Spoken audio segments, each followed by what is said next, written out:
Good evening, everyone. Onegaishimasu. So this morning, I'm going to read you number 4 of the Shokushu, which is unification of mind and body. Mind and body are actually one. Do not moan over being powerless, thinking that all your strength is just what you ordinarily experience. When we use our mind and body in this unified way and leave everything up to the universe, we can experience the true power of being human. Well, we always say, mind, body, unified, right? Shinshin Ichi, the practice of mind, body, unified. Tuitsu means, coordinated or maybe unified. But the word in Japanese subtly implies a coming together or a bringing together, like there's an action required. Two things are apart, they become unified. Two things are apart, they become coordinated. So sometimes, quite often, Toy Sensei like to instead use the word Ichi Nyo, Shinshin Ichi Nyo. Ichi means one, Ichi, right?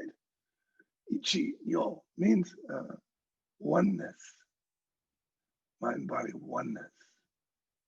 And this means that this condition of mind and body unified is our innate condition, born with this condition, not something that is earned or achieved or created.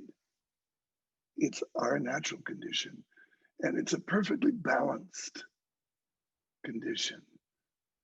So when we find ourselves not unified, not experiencing oneness, that's because we've done something to alter that condition. So we've been given free choice, haven't we? The one thing we have to work with is our choice. So when we decide to drink apple juice instead of orange juice, that's we can call that a choice. But it's actually a conditioned response, isn't it? Choosing one, preferring one kind of pleasure over another is a conditioned response. In fact, even choosing pleasure over pain is a conditioned response.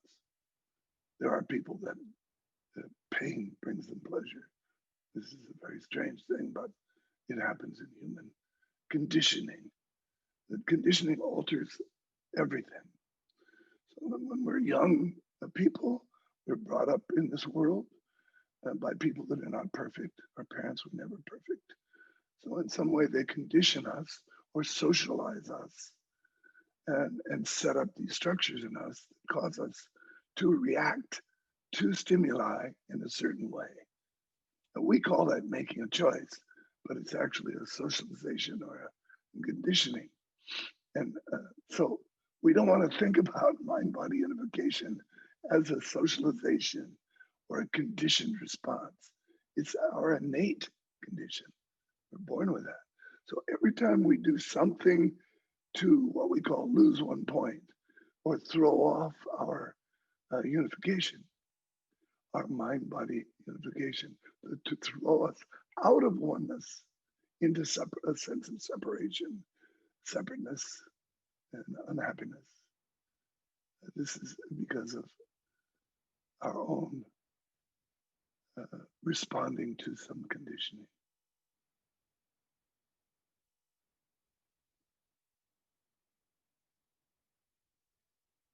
So we, of course, want to settle for or settle in and be content with our natural condition as much as possible. Okay, so therefore we practice. Keep reading. meditation, which is practicing settling, practicing resting in Ichi Nyo. Okay. We'll begin with some key breathing.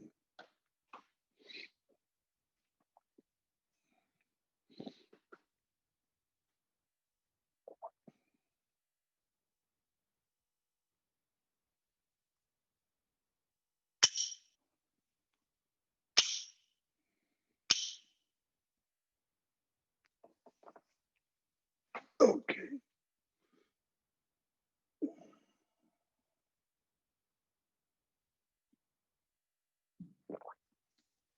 Doi Sensei talks about, is very famous for talking about our mind as an iceberg, you know? So iceberg is noted for this big chunk of ice floating in the ocean. And above the ocean, we see this size, right? But what we don't see, of course, is this massive weight down below, which keeps it floating upright like this in the ocean. He says our mind is like this. What we see is not the power or the strength or the fullness or the possibilities that are innate to us. That's why we're always trying to add things on to the outside. We want to achieve, we want to add things to make ourselves more better, more fuller, and more special. So instead, our teaching is suggesting that we spend all of that time, effort, and energy exploring the possibilities in our innate condition, our Ichi Nyo, our oneness that we were born with. It's not only full like an iceberg, but it's actually infinite in its possibilities. It's infinite in its ability to support and clarify and inspire us in our daily life.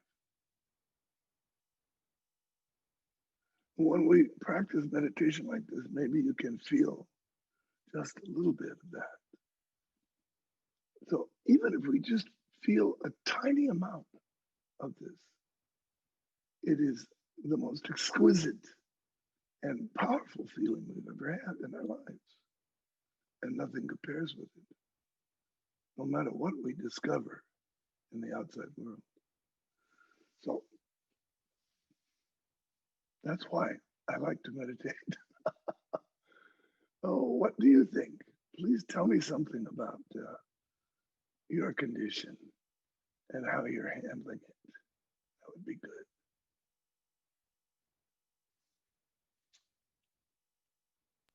Sensei, Prakash has his hand raised. Oh, okay. Prakash. So, Sensei, I have a question. Shinichi Tohei Sensei has an advantage that most of us didn't have. He grew up with Tohei Sensei as his father and in the world of Aikido. Did you notice how this impacted his growth and development as a person as you've known him all of these years? Yes, that's an interesting question because you say he had this tremendous advantage, but he didn't always look at it as a tremendous advantage. I've known him, actually, he was born just before I started Aikido training. So, and the first time he came to Hawaii, I think he was, not sure, I think he was 6 or 7 years old, but he was quite small. And since I was Otomo for Suzuki Sensei in those days, so, and Toei Sensei and Suzuki Sensei wanted to be together all the time. Even in bars, I was sitting in the corner of the bar with Shinichi doing little drawings with him, and he had all of his little backpack with all of his little brushes and so forth in it. And he was quite an arrogant little boy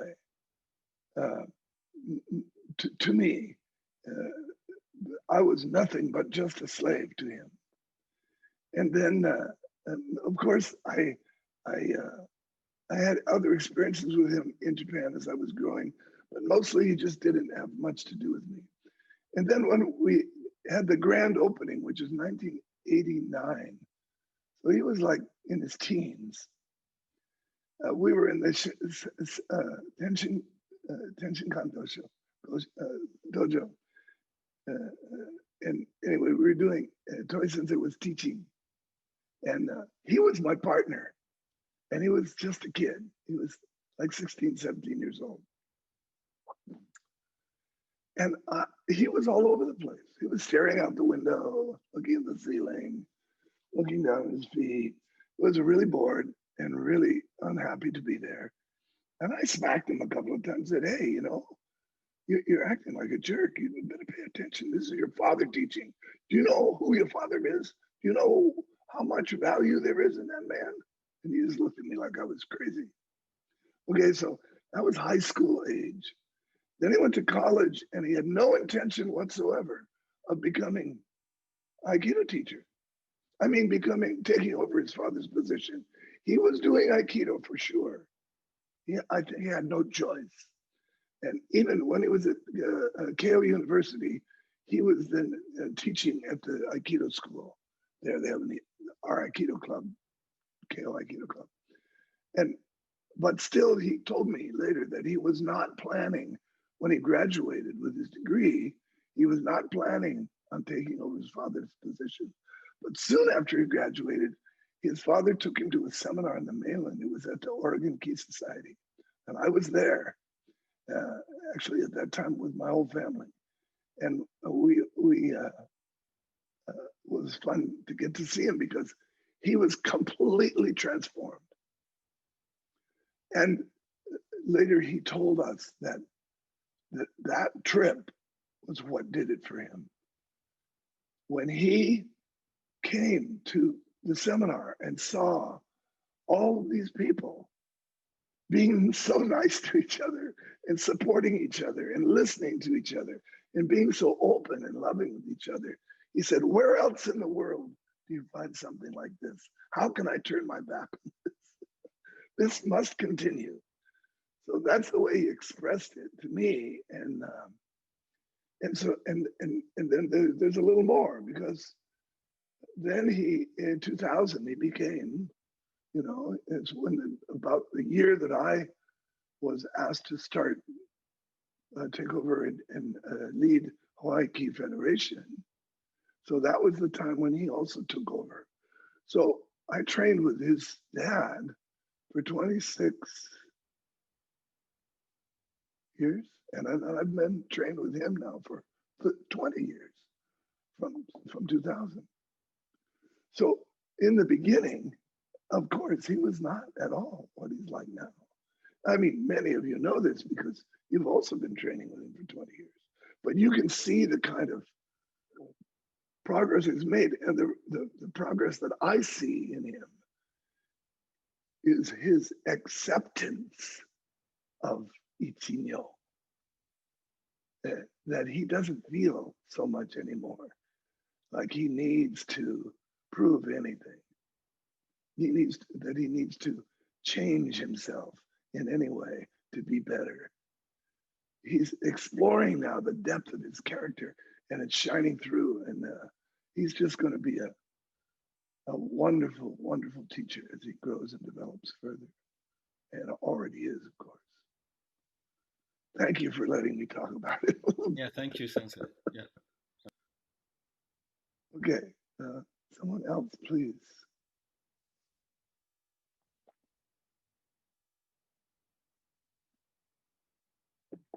Tell me about your experience with this Ichi Nyo. What is your experience with this condition that you were born with, and this urge always to improve? And where do we go for this improvement? Do we look around in the world? Do we go to Japan? Do we go to India? Do we go to South America? Or do we look deeper? Of course, when we look deeper,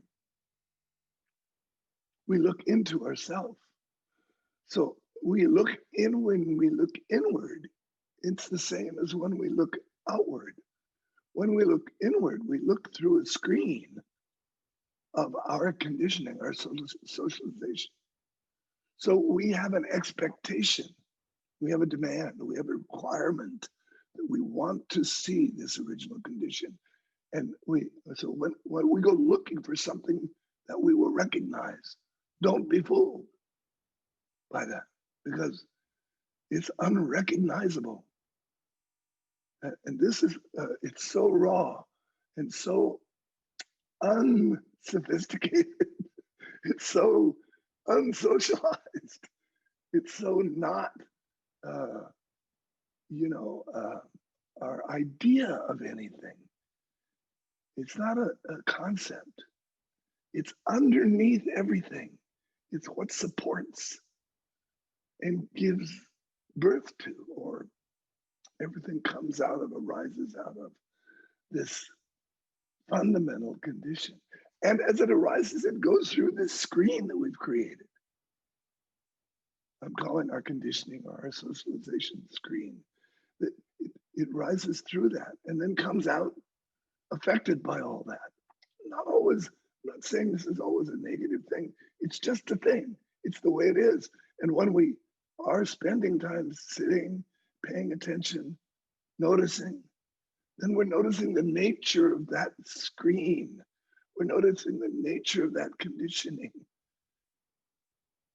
and how it affects how we see things, how we express our original condition. Don't you think so?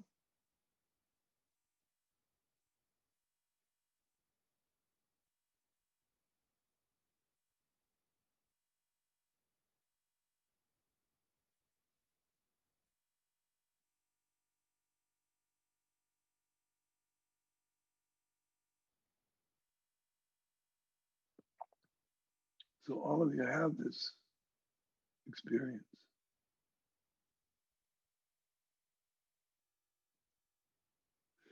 And so when I ask you about this, when I ask you just to tell me what it feels like, what it's like for you, I know it's very, very difficult, because this is, I'm asking you to share with me your experience in the unknown, to show me what cannot be shown. But don't hesitate. Don't hesitate. Because as you demand that of yourself, to speak, to say something, to share that with other people, this is how we learn. This is how we grow and develop. Can I give it a go, Sensei? Please. Good evening. Maybe it's the state where I feel the possibility of reaching out to someone or something that makes me shy away from it. Then I finally find an opening to reach out, to find something to love in something that I haven't been able to love before.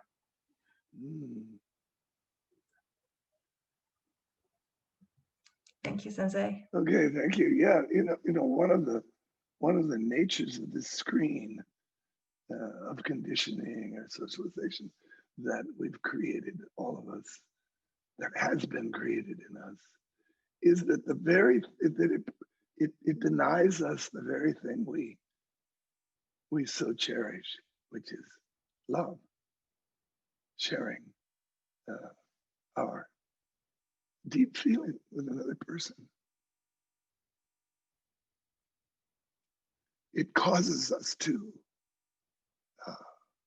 guard against that, for fear of being wounded or judged or misunderstood or misused by another person. And of course, people are capable of that, no doubt about it. We all are. But we can't let that stop us, can we? We have to be courageous in our willingness to open to other people.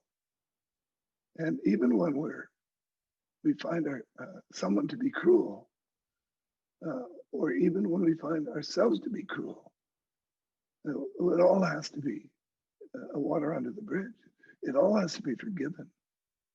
Otherwise, we're just building more and more structure to protect ourselves from opening us up so that we can just be together. Okay, so I think that's enough. Thank you so much, everyone, for being here this morning. Domo arigatou gozaimasu. Bye-bye.